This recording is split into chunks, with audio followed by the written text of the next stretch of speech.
Wow! ನೋಡ್ತಾ ಇದ್ದೀರಲ್ಲ, ಬಿಸಿ ಬಿಸಿ ಮುದ್ದೆ ಜೊತೆಗೆ ಎಗ್ ಮಸಾಲ ಗ್ರೇವಿ ಅಂತನಾದರೂ ಹೇಳ್ಬೋದು, ಎಗ್ ಸಾಂಬಾರು ಅಂತನಾದರೂ ಹೇಳ್ಬೋದು. ರೆಸ್ಟೋರೆಂಟ್ ಸ್ಟೈಲಲ್ಲಿ, ಈಗ ಹೋಟೆಲ್ ಸ್ಟೈಲಲ್ಲಿ ಮೊಟ್ಟೆ ಸಾಂಬಾರನ್ನು ಹೇಗೆ ಮಾಡೋದು ಅಂತ ನೋಡಿ. ನೋಡ್ತಾ ಇದ್ದರೆ ಎಷ್ಟು ಕಲರ್ಫುಲ್ ಆಗಿದೆ. ನೋಡಿದ ತಕ್ಷಣ ಇದನ್ನು ತಿನ್ನಬೇಕು ಅನಿಸುತ್ತೆ. ನಾವು ನೋಡಿದ ತಕ್ಷಣ ಅದು ತಿನ್ನಬೇಕು ಅನಿಸಿದ್ರೆ ಅಷ್ಟೇ ಅದು ನಮಗೆ ಪ್ರೀತಿಯಾಗಿ ತಿನ್ನೋದಕ್ಕೆ ಸಾಧ್ಯ. ನಮಗೆ ಇಷ್ಟ ಆಯ್ತದೆ ಅಂತಂದರೆ ಮಕ್ಕಳಿಗಂತೂ ತುಂಬಾ ಇಷ್ಟ ಆಗುತ್ತೆ ಮತ್ತು ಆರೋಗ್ಯಕ್ಕೆ ತುಂಬಾ ಒಳ್ಳೆಯದು. Hello friends, welcome back to Ruchi Payana. ಇವತ್ತಿನ ವಿಡಿಯೋದಲ್ಲಿ ನಾನು ಮೊಟ್ಟೆ ಸಾಂಬಾರನ್ನು ರೆಸ್ಟೋರೆಂಟ್ ಸ್ಟೈಲಲ್ಲಿ, ಹೋಟೆಲ್ ಸ್ಟೈಲಲ್ಲಿ ತೋರಿಸ್ತಿದ್ದೀನಿ. ಹಾಗಿದ್ರೆ ಈಗ ಈ ಮೊಟ್ಟೆ ಸಾಂಬಾರನ್ನು ಹೇಗೆ ಮಾಡಿಕೊಂಡೆ ಅನ್ನೋದನ್ನು ಈಗ ವಿಡಿಯೋ ಶುರು ಮಾಡೋಣ. ಅಲ್ಲ, ನೋಡ್ತಾ ಇದ್ದೀರಾ, ಬಿಸಿ ಬಿಸಿ ಮುದ್ದೆ ಜೊತೆಗೆ ಎಗ್ ಸಾಂಬಾರು, ಮೊಟ್ಟೆ ಸಾಂಬಾರು ಎಷ್ಟು ಕಲರ್ಫುಲ್ಲಾಗಿ ಕಾಣ್ತಿದೆ. ಜೊತೆಗೆ ಸೌತೆಕಾಯಿ ಜೊತೆಗೆ ಪೀಸ್ ಮಾಡಿರುವಂಥ ಈರುಳ್ಳಿಯನ್ನು ಜೊತೆಗೆ ನಂಚ್ಕೊಂಡು ತಿಂತಾ ಇದ್ರಂತೂ ನೆಕ್ಸ್ಟ್ ಲೆವೆಲಲ್ಲೇ ಇರುತ್ತೆ. ಹಾಗಿದ್ರೆ ಬನ್ನಿ ಇದನ್ನು ಹೇಗೆ ಮಾಡೋದನ್ನು ನೋಡೋಣ. ಫಸ್ಟು ನಾವು ಮೊಟ್ಟೆ ಸಾಂಬಾರನ್ನು ಹಾಗೆ ಮಾಡೋ ಬದಲು ಮಸಾಲನ ಸ್ವಲ್ಪ ಹುರ್ಕೋಬೇಕಾಗತ್ತೆ. ಈ ಹುರಿಯೋದ್ರಿಂದ ನಮಗೆ ಸಾಂಬಾರು ಬೇಗ ಆಗೋಗಿಬಿಡುತ್ತೆ. ಜೊತೆಗೆ ಟೇಸ್ಟ್ ಇರುತ್ತಲ್ವ, ನೆಕ್ಸ್ಟ್ ಲೆವೆಲ್ಗೆ ಇರುತ್ತೆ ಫ್ರೆಂಡ್ಸ್. ನಾವು ಜಾಸ್ತಿ ಯಾವುದೇ ಮಸಾಲ ಮಾಡುವಾಗ ನಾವು ಅದನ್ನು ಹುರ್ಕೋಬೇಕು, ಬೇಗನೆ ಆಗುತ್ತೆ. ಒಂದು 4 ಈರುಳ್ಳಿಯನ್ನು ಕಟ್ ಮಾಡಿ ಹಾಕಿದ್ದೀನಿ, 2 ಗೆಡ್ಡೆಯಷ್ಟು ಬೆಳ್ಳುಳ್ಳಿ ಮತ್ತು ಸಣ್ಣದು ಆಗಿರೋದ್ರಿಂದ 3 ಟೊಮೊಟೊ ಹಾಕ್ಕೊಂಡಿದ್ದೀನಿ, ಒಂದು ಅರ್ಧ ಇಂಚು ಶುಂಠಿ, ಜೊತೆಗೆ ಕೊತ್ತಂಬರಿ ಸೊಪ್ಪು ಇಷ್ಟನ್ನು ಹಾಕ್ಕೊಂಡು ಇದನ್ನು ಎಣ್ಣೆಯಲ್ಲಿ ಲೈಟಾಗಿ ಫ್ರೈ ಮಾಡ್ಕೊಳ್ಳೋಣ. ಜಾಸ್ತಿ ಕಲರ್ ಚೇಂಜ್ ಆಗಬೇಕು ಅನ್ನೋಂಗೂ ಇಲ್ಲ, ಅದರಲ್ಲಿರುವಂಥ ಹಸಿ ವಾಸನೆ ಹೋದರೆ ಸಾಕು. ನಮಗೆ ಸಾಂಬಾರು ಮಾಡುವಾಗ ಬೇಗನೆ ರೆಡಿ ಆಗಿಬಿಡುತ್ತೆ. ಮತ್ತು ಇನ್ನೊಂದು, ಖಾರಕ್ಕೆ ನಾನು ಒಂದು 3ರಿಂದ 4 ಹಸಿಮೆಣ್ಸಿಕಾಯನ್ನು ಹಾಕೋತಿದ್ದೀನಿ. ನೀವು ಅದನ್ನು ಬೇಕಂದರೆ ಸ್ಕಿಪ್ ಮಾಡಬಹುದು. ಕೆಲವ್ರಿಗೆ ಹಸಿಮೆಣ್ಸಿಕಾಯಿ ಇಷ್ಟ ಆಗಲ್ಲ.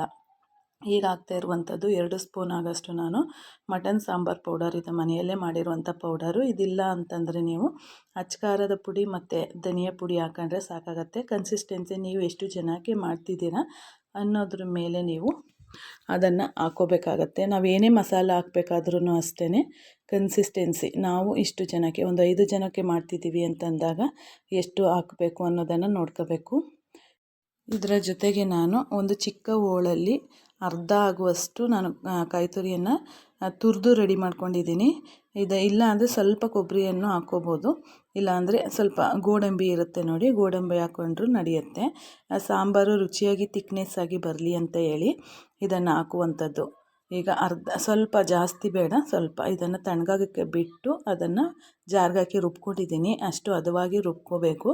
ಈಗ ಒಂದು ಬಾಣಲೆನ ಇಟ್ಬಿಟ್ಟು ಅದಕ್ಕೆ ಆಯಿಲ್ ಹಾಕ್ಕೊಳ್ಳೋಣ.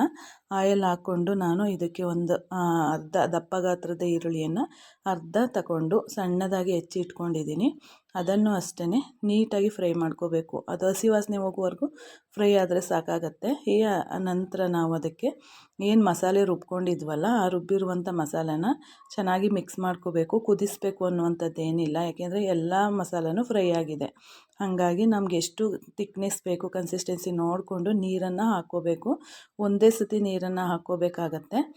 ಪದೇ ನೀರನ್ನು ಹಾಕಿದ್ರೆ ಸಾಂಬಾರು ಚೆನ್ನಾಗಿ ಬೇಯೋದಿಲ್ಲ, ರುಚಿ ಬರೋದಿಲ್ಲ. ಅದಕ್ಕೋಸ್ಕರ ಇದೇ ರೀತಿ ಒಂದೇ ಸತಿಗೆ ನೀರನ್ನು ಹಾಕ್ಕೊಂಡು ನೋಡಿ. ಈಗ ಕುದಿಯೋದಕ್ಕೆ ರೆಡಿ ಆಗ್ತಿದೆ, ಇನ್ನೂ ಕುದಿ ಬಂದಿಲ್ಲ, ಕುದಿಯೋದಕ್ಕೆ ರೆಡಿ ಆಗ್ತಿದೆ. ಈಗ ಒಂದು ಸತಿ ಮಿಕ್ಸ್ ಮಾಡ್ಕೊಳ್ಳೋಣ. ಒಂದು 2-3 ಕುದಿ ಬಂದರೆ ಸಾಕು. ನಾವು ಅದಕ್ಕೆ ರುಚಿಯನ್ನು ಹಾಕ್ಬಿಟ್ಟು ಉಪ್ಪನ್ನು ನಾವು ನಂತರ ಮೊಟ್ಟೆಯನ್ನು ನಾವು ರೆಡಿ ಮಾಡ್ಕೊಳ್ಳೋಣ. ಮತ್ತು ಮೊಟ್ಟೆಯನ್ನು ಒಡೆದು ಹಾಕೋದ್ರಿಂದ ನೀಟಾಗಿ ಹಾಕಬೇಕು, ಇಲ್ಲಾಂದರೆ ಏನಾಗುತ್ತೆ, ಎಲ್ಲ ಛಿದ್ರ ಆಗಿಬಿಡುತ್ತೆ. ಮತ್ತು ನಾವು ಮೊಟ್ಟೆ ಹಾಕುವಾಗ ಏನು, ಅದೊಂದು ಟಿಪ್ಸ್ ಅಂತಲೇ ಹೇಳ್ಬೋದು, ತೋರಿಸ್ತೀನಿ ನಿಮಗೆ.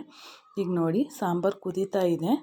ಈ ಕುದೀತಾ ಇರುವಂಥ ಹಂತದಲ್ಲಿ ನಾವು ಅದಕ್ಕೆ ರುಚಿಗೆ ತಕ್ಕಷ್ಟು ಉಪ್ಪನ್ನು ಹಾಕ್ಕೊಂಡ್ಬಿಡೋಣ. ಯಾಕೆಂದರೆ ಸಾಂಬಾರೆಲ್ಲ ರುಚಿ ಹಿಡಿಬೇಕು. ಅದಕ್ಕೋಸ್ಕರ ನೀಟಾಗಿ ರುಚಿ ಕರೆಕ್ಟಾಗಿ ನೀವು ಏನೇ ಮಸಾಲೆ ಹಾಕಿ ಮಾಡಿದ್ರೂ ಅದಕ್ಕೆ ಕರೆಕ್ಟಾಗಿ ಹದವಾದ ಅಳತೆಯಲ್ಲಿ ಉಪ್ಪಿಲ್ಲ ಅಂತಂದರೆ ಅದು ನೀಟಾಗಿ ಬರೋದಿಲ್ಲ. ಈಗ ಸಾಂಬಾರು ಒಂದು 3/4 ಭಾಗ ಬೆಂದು ಕುದೀತಾ ಇದೆ. ಈಗ ನಾವು ಮೊಟ್ಟೆಯನ್ನು ಒಡೆದು ಹಾಕ್ಕೊಳ್ಳೋಣ. ಈ ಮೊಟ್ಟೆ ಹಾಕುವಾಗ ನಾವು ಜೋರು ಉರಿಯಲ್ಲಿ ಇಟ್ಕೋಬಾರ್ದು, ಸಿಮ್ಮಲ್ಲಿ ಇಟ್ಕೊಂಡು ನಾವು ಇದಕ್ಕೆ ಮೊಟ್ಟೆಯನ್ನು ಒಂದು ಬಟ್ಲಿಗೆ ಒಡೆದು ಹಾಕ್ಕೋಬೇಕು. ಒಡೆದು ಹಾಕ್ಕೊಂಡು ಅದ ನಂತರ ನಾವು ಅದನ್ನು ಸಾಂಬಾರೊಳಗೆ ಹಾಕಬೇಕಾಗತ್ತೆ. ನೋಡಿ, ಈಗ ನಾನು ತೋರಿಸ್ಕೊಡ್ತೀನಿ ಯಾವ ರೀತಿ ಅಂತ ಹೇಳಿ. ಈಗ ನೋಡ್ತಾ ಇರ್ಬೋದು, ಸಾಂಬಾರು ತುಂಬಾ ಚೆನ್ನಾಗಿ ಕುದೀತಾ ಇದೆ. 3/4% ಸಾಂಬಾರು ರೆಡಿ ಆಗಿಬಿಟ್ಟಿದೆ ನೋಡಿ. ಈಗ ಒಂದು ಬಟ್ಲಿಗೆ ಮೊಟ್ಟೆಯನ್ನು ಹಾಕ್ಕೊಂಡು ಆಗ ಉರಿ ಸಿಮ್ಮಲ್ಲಿರಬೇಕು. ಈ ರೀತಿ ನೋಡಿ, ಒಂದ್ರ ಮೇಲೆ ಒಂದು ಹಾಕ್ಬಾರ್ದು. ಅದಕ್ಕೆ ಮೊಟ್ಟೆ ಸಾಂಬಾರು ಮತ್ತು ಕೈಮಾ ಸಾಂಬಾರು ಮಾಡುವಾಗ ಅಗಲವಾಗಿರುವಂತಹ ಪಾತ್ರೆಯನ್ನು ಇಟ್ಕೋಬೇಕು. ನಾವು ಯಾವ ಕಡೆ ಹಾಕಿಲ್ಲ ನೋಡಿ, ಆ ಕಡೆ ಒಂದೇ ಕಡೆಗೆ ಸುರಿಬೇಕು. ಈ ರೀತಿ ಹಾಕೋದ್ರಿಂದ ನಮಗೆ ಮೊಟ್ಟೆ ಮತ್ತು ಏನು ಹಳದಿ ಭಾಗ ವೈಟ್ ಭಾಗ ಏನಿದೆಯಲ್ಲ ಎಲ್ಲ ಒಂದೇ ಸಮವಾಗಿ ಬೆಂದಿರುತ್ತೆ, ಎಲ್ಲೂ ಕಟ್ಟಾಗಿರೋದಿಲ್ಲ. ನೋಡೋದಕ್ಕೂ ತುಂಬ ಚೆನ್ನಾಗಿರುತ್ತೆ ಮತ್ತು ಉಪ್ಪು ಖಾರ ಎಲ್ಲ ಬೆಂದು ತಿನ್ನೋದಕ್ಕೂ ತುಂಬಾ ಟೇಸ್ಟಿಯಾಗಿರುತ್ತೆ. ಈಗ ನೋಡಿ, ನಿಧಾನವಾಗಿ ಸೌಟ ಬಳಸಬಾರ್ದು. ಅನ್ನದ ಕೈ ಇರುತ್ತೆ, ಸ್ಪೂನ್ ಇರುತ್ತೆ ನೋಡಿ, ಅದರಿಂದ ಸ್ವಲ್ಪ ಸ್ವಲ್ಪ ಅದನ್ನು, ಯಾಕೆಂದರೆ ತಳ ಹಿಡಿದ್ಬಿಡುತ್ತೆ ಒಂದೇ ಸಮ ಉರಿ ಆಯ್ತಾ ಇರೋದ್ರಿಂದ. ಒಂದು 2 ನಿಮಿಷ ಸಣ್ಣ ಉರಿಯಲ್ಲಿ ಬೇಯಿಸ್ಕೊಂಡು ನಂತರ ನಾವು ಜೋರು ಉರಿ ಮಾಡಿದ್ರೂ ಏನೂ ಅದು ಒಡೆದೋಗೋದಿಲ್ಲ. ಈಗ ನೋಡಿ, ಒಂದು 2 ನಿಮಿಷ ಬೇಯಿಸ್ಕೊಂಡ್ರೆ ಸಾಕಾಗತ್ತೆ ಮುಚ್ಚಿ. ಈಗ ಉಪ್ಪು ಖಾರ ಎಲ್ಲ ಆಗಿದೆ. ಈಗ ಆಲ್ಮೋಸ್ಟ್ ಸಾಂಬಾರು ಸರ್ವ್ ಮಾಡೋದಕ್ಕೆ ರೆಡಿಯಾಗಿದೆ ಫ್ರೆಂಡ್ಸ್. ನೋಡಿ, ಎಲ್ಲ ಚೆನ್ನಾಗಿ ಮೊಟ್ಟೆ ಎಲ್ಲ ಬೆಂದಿದೆ. ನಾನು ಸರ್ವ್ ಮಾಡುವಾಗ ತೋರಿಸ್ತೀನಿ ಮೊಟ್ಟೆ ಯಾವ ರೀತಿ ಎಲ್ಲ ಬೆಂದಿದೆ. ನೋಡೋದಕ್ಕೆ ಎಷ್ಟು ಕಲರ್ಫುಲ್ ಆಗಿದೆ ನೋಡಿ. ಈ ರೀತಿ ಬರುತ್ತೆ, ಒಂದೇ ಕಡೆ ಗುಪ್ಪೆ ಆಗಿ ಹಳದಿ ಭಾಗ ಮತ್ತು ವೈಟ್ ಎಗ್ ವೈಟ್ ಏನಿದೆ ಎಲ್ಲ ಒಂದೇ ಕಡೆ ಇರೋದ್ರಿಂದ ಚೆನ್ನಾಗಿ ನಾವು ಬಡಿಸೋದಕ್ಕೂ ಈಸಿ ಆಗುತ್ತೆ ಮತ್ತು ತಿನ್ನೋದಕ್ಕೂ ತುಂಬಾ ಚೆನ್ನಾಗಿರುತ್ತೆ.